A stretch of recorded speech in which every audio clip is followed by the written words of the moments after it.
The most dangerous moment in this cycle isn't when the avoidant disappears, it's when they come back, right as you were finally starting to survive without them. Their name appears on your screen, and in 1 second, your body forgets every promise you made to yourself. The weeks of silence you got through, the mornings you didn't check their profile, the version of you that was slowly coming back to life. One message, and suddenly all of it is up for negotiation, and you feel two things at once. Hope, because maybe this is the proof that you mattered, and dread, because some quiet part of you already knows how this story has gone before. So you're left holding the phone with one impossible question. Is this them finally caring, or is this the same cycle starting again? Because avoidants often reach out at one very specific moment, when your silence stops looking like a pause and starts looking like a decision. But their return is not automatic proof of love, growth, remorse, or readiness. Sometimes they come back because they miss you. Sometimes they come back because they miss the attention, the reassurance, and the emotional access you stopped providing. Today, we're going to track the return in 6 stages, from the first breadcrumb to the second discard, and by the end, you'll know the difference between real repair and another lap of the same loop. Stage 1. The moment your silence changes meaning. People think avoidants respond to time. Give it 3 weeks, give it 30 days, give it 2 months. But the trigger was never the calendar. The trigger is the moment your absence changes meaning in their mind. At first, your silence feels like a pause. They've seen you go quiet before, and you always came back, with a message, a reaction, an explanation, an update on how you were coping. So they file your silence under temporary and get on with their life. And honestly, this stage feels comfortable to them. The pressure is off, but in their mind, the connection is still sitting there waiting. Then it becomes unfamiliar. You're not liking their posts. You're not reacting to their stories. You didn't message on the day they half expected you to. You've stopped explaining yourself. Any brief contact got shorter, calmer, harder to read. You stopped leaving the door obviously open. Then it becomes threatening, because your silence doesn't look like hurt anymore. Hurt, they can handle. Hurt still revolves around them. This looks like something else entirely. It looks like indifference. It looks like your attention has gone somewhere they can't see. And then comes the tipping point, the moment they realize you may not be waiting anymore, that your silence isn't a pause, or a tactic, or a sulk. It's a decision. That is the moment so many of them reach out, not at peak missing you, at peak losing access to you, which gives us the first hard truth of this case.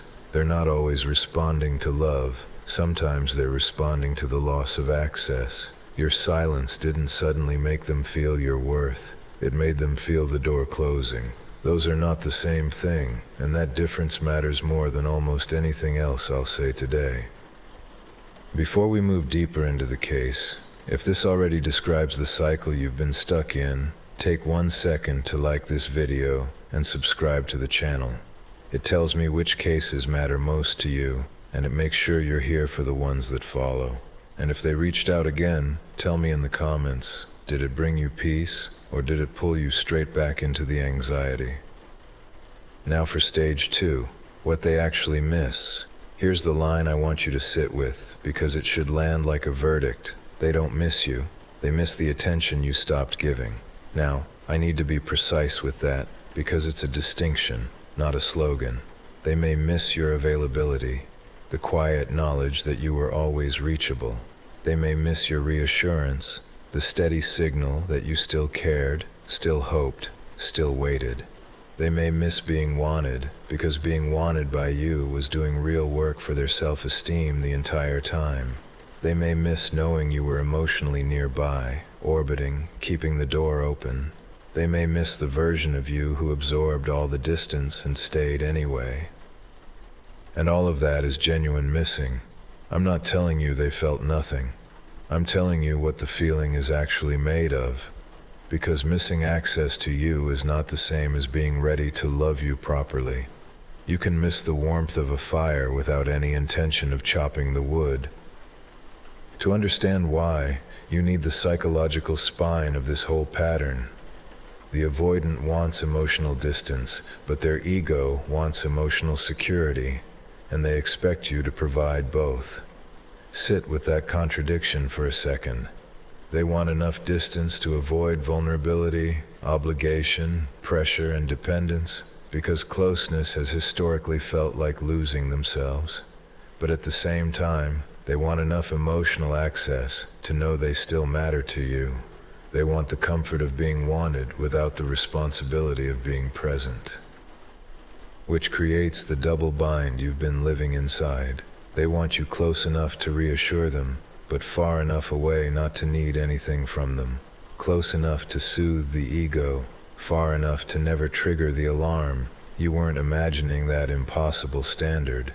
It was real, and you were the one paying for it. So when you went silent, you didn't just remove a person from their life. You removed the system that was quietly keeping them feeling secure, without them ever having to do the work of an actual relationship. That's what they noticed. That's often what the first message is really about. Stage 3. The breadcrumb. So what does the return actually look like when it lands? Almost never what you'd hoped. After weeks or months of silence, it's rarely, "I've thought hard about what happened, and I'd like to talk about it properly." It's, "Hey, how are you?" It's, "I hope you're doing okay." It's, "Saw this and thought of you," above a meme. It's a song link with no message at all. It's, "I've been thinking about you," with nothing attached to it. It's a like on a photo at 11:30 at night. It's a vague, "sorry about how everything went," that names nothing. It's nostalgia. Remember that weekend, arriving out of nowhere. And I want to be exact about what that message usually is. The breadcrumb is not a bridge, it's a test. They're testing whether the door is still open, whether you still respond, and how quickly, whether the warmth is still there in your reply, whether they still have emotional access to you, whether your absence was a boundary or just another pause in the pattern. The cruelty of the breadcrumb, and I don't mean cartoon villain cruelty, I mean the cruelty built into the structure, is the timing. It arrives when you're depleted. After all that silence, you've been starving for any signal that you mattered, and a breadcrumb can feel like a breakthrough when you're starving. But starvation is exactly what makes crumbs feel like a meal. The message didn't get bigger, your hunger did. And now you're holding the phone, and the war starts. You know this war. One side of you says this is it. This is the moment I waited for. What if I finally get chosen? The other side says I've read this chapter before, and I know how it ends. You're asking yourself, is this real, or is it the trauma bond talking? Do I miss them, or do I miss the relief of not feeling anxious? If I ignore this, am I throwing away my chance? If I answer it, am I betraying myself? What if this time is different? What if it's exactly the same? Let me take the shame out of this, because you don't deserve it. Wanting to respond doesn't make you weak, and it doesn't mean you've learned nothing. Here's what's actually happening. Inconsistent affection trains you harder than consistent love ever could. When warmth only arrives after pain, the relief hits with a force that steady love never needs to use. Their message feels like oxygen because the silence felt like drowning. That's not you being foolish, that's intermittent reward, and it works on everyone. It's the same mechanism that keeps a person pulling the lever on a slot machine. But hold on to this line, because it's the one that breaks the spell. Relief is not the same as safety. The wave that hits you when their name appears is real. It just isn't evidence. It measures how much pain came before it. It does not measure how safe it is to go back. Stage 4. The apology that isn't repair. Sometimes the return comes dressed as remorse. I'm sorry for how things happened. I never meant to hurt you. You deserved better. I hope you don't hate me. I just wanted to check you're okay. Here's the distinction this whole stage rests on. There is a difference between clearing a conscience and taking accountability. For some avoidants, the guilt eventually gets uncomfortable. Not the loss of you, the guilt. The unresolved sense that they might be the villain in someone's story. So they reach out to manage that discomfort. They want to know you're okay, because if you're okay, they're off the hook. They want to feel forgiven. They want the file closed. Look at what those phrases have in common. Sorry for how things happened. Happened. Like weather. Like nobody did anything. I never meant to hurt you. That's about their intentions, not your experience. You deserved better. True, and conveniently requiring nothing from them. These messages take the shape of an apology while carrying none of its weight. Real repair sounds different, and you'll recognize it because it's uncomfortable for them, not just for you. It names specifics, not how things went, but I shut down every time you raised a problem, and then I left you alone in the silence for weeks. It can tolerate a conversation about the actual harm without rushing you to the part where you say it's fine. It treats your boundaries as legitimate instead of as obstacles. It doesn't demand instant forgiveness. It doesn't evaporate the moment you offer a little warmth. And above everything else, it shows up as changed behavior over time, not as one well-written paragraph at midnight. So keep this line. An apology without changed behavior is not repair. It's emotional housekeeping. They're tidying their conscience. Make sure you're not the cupboard things get put away in. Stage 5. The second discard. Now we get to the part of this case that hurts the most, and I won't soften it, because you came here for the truth. Your deepest fear isn't that they'll never come back. It's that they'll come back just enough to reopen the wound and then leave again. Here's how it goes. They reach out. You feel relief. Finally, the silence breaks. You respond, carefully at first, then warmer, and for a moment, it's there again.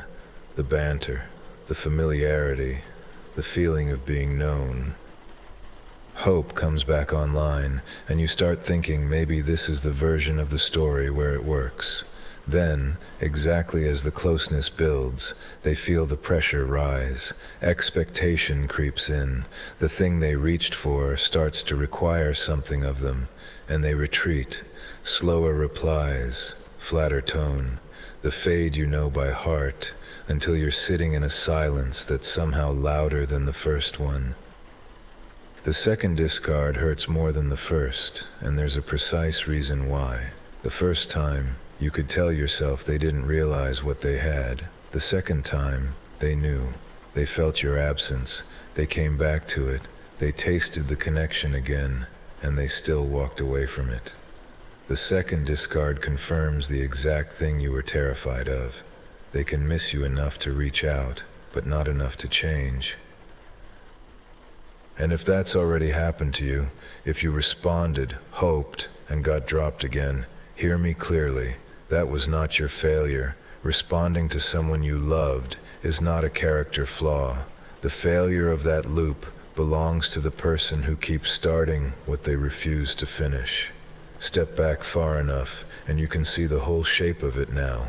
Distance, anxiety, silence. You begin to detach. They sense the loss of access. They reach out. You feel relief. Hope returns. Closeness rises. They feel pressure. They withdraw. And the cycle resets, each time with a little less of you in it. Look at that sequence and notice something. Nowhere in it does anything change. Nobody learns anything. Nobody repairs anything. It's a circuit, and it runs on your hope. Without real change, the same emotional system will recreate the same emotional outcome every single time. The 10th loop doesn't end differently from the first. It just costs more. Now, I know what part of you might still be holding on to, so let's name it. When they come back, it feels like proof. Proof that you mattered, that they realized what they lost, that they felt your absence the way you felt theirs, that the connection was real, that after all that silence, You were finally chosen. I'm not going to mock that, because some of it may be true. The connection may have been real. They may genuinely have felt your absence. A return does prove something. It proves they felt something. What it doesn't prove is that they can sustain something. Their message may prove they noticed the silence. It may prove they missed your attention. It may prove they hated losing access. It may prove that finality made them flinch. What it cannot prove on its own is readiness. Readiness for intimacy, for repair, for consistency, for accountability, for the uncomfortable work of actually changing, and readiness is the only thing that would make a return worth answering. Stage 6. A real return versus another loop. So how do you tell? Because real returns do exist. Some avoidants genuinely do the work, usually after real consequences, often with professional help, and always over time. So this isn't about slamming the door on principle. It's about reading the evidence. Detective work, not wishful thinking. A loop looks like this: vague messages, nostalgia without accountability, an apology with no specifics, warmth that surges and then vanishes, curiosity about your life without commitment to being in it, emotional intensity at midnight, distance by the weekend, avoiding the one conversation that actually matters, wanting access to you without responsibility for you, and the signature move, disappearing again the moment they feel reassured. A real return looks like this. They name what happened, specifically, without you dragging it out of them. They take responsibility without making you manage their guilt while they do it. They focus on the impact on you instead of defending their intentions. They ask what repair would actually require, and then they listen to the answer. They show consistency over weeks and months, not intensity over a weekend. They can sit in uncomfortable conversations without shutting down or vanishing. They don't punish you for having boundaries. They don't rush you to trust them. And crucially, they show change behavior before asking for renewed access to you, not as a reward for getting it. Here's the standard, and it's the cleanest one I can give you. The difference between a loop and a real return is not how emotional the message sounds. It's what happens after the message. Feelings arrive in the first text. Evidence only arrives with time. Judge this case on evidence. Which brings us to the real ending, and it's not the ending you came here for. You came in asking, will they come back? And the honest answer is that they often do, usually at the exact moment your absence starts to feel final. But somewhere along the way, that question needs to give way to a better one. Would anything actually be different if they did? And then a better one still. What would I need to see, not hear, see, before I gave this person access to me again? And finally, the question that tells you you've actually left the cycle. Do I even want to reopen a door that took this much work to close? Because here's the truth underneath all of it. Their return was never going to be the verdict on your worth. You don't get your value back when they come back, because you never lost it. You just stopped being able to see it through the anxiety. Your growth isn't proven by getting them back. Your growth is proven by no longer treating their return as the verdict on whether you mattered. So if their name lights up your screen tonight, you don't have to panic and you don't have to perform. You're allowed to feel the wave and still not be moved by it. You can read the message and ask the only question that matters now. Is this repair, or is this a test of the door? You don't owe an answer to a breadcrumb just because there was a time you'd have begged for one. Avoidants often come back. They often reach out exactly when your silence starts to look like a decision. Their return can mean they felt your absence, and the connection may well have been real. But a breadcrumb is not repair. Guilt is not accountability. Nostalgia is not consistency. And missing access to you is not the same as being ready to love you properly. You don't have to reopen the door just because they knocked. So the question is no longer whether they come back. The question is whether you're willing to abandon yourself again when they do. Because sometimes the avoidant comes back at the exact moment You're finally leaving the cycle. And that's not just their test, it's yours. I have been the relationship detective, and thank you for watching. If this helped you see things more clearly, please give it a like, leave a comment, and subscribe to the channel. I wish everyone watching all the best, and I hope to see you again in the next one.